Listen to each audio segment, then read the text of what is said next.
Хайрлы күн, хурматтуу апостолар. Добрый день, уважаемые участники сегодняшнего мероприятия. Хоть меня по должности назвали депутатом Государственной Думы, но я коренной апостовец, родился в этом районе, вырос. Вот, я еще отец чемпиона Европы по автогонкам. Поэтому для меня данное мероприятие очень так близко, и я с удовольствием туда прихожу по приглашению главы администрации Радуха Хаковича. Но вообще вы сегодня находитесь в один из самых красивых мест нашего района.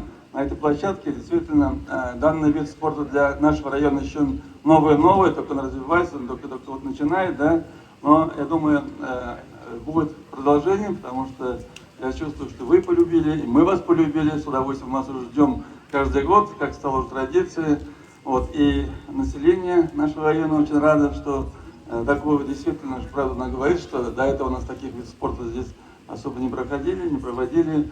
Вот, я огромное спасибо организаторам, еще раз также, что выбрали наш район, площадку.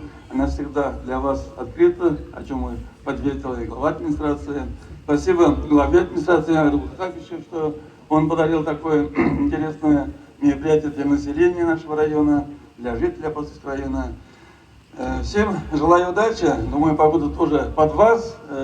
Вам как раз ваш вид спорта требует такой-то мокроту, такой дождя, грязи, поэтому все будет хорошо. Всем удачи, чтобы также все были живы-здоровы, чтобы были без происшествия. Всего хорошего. Спасибо вам большое.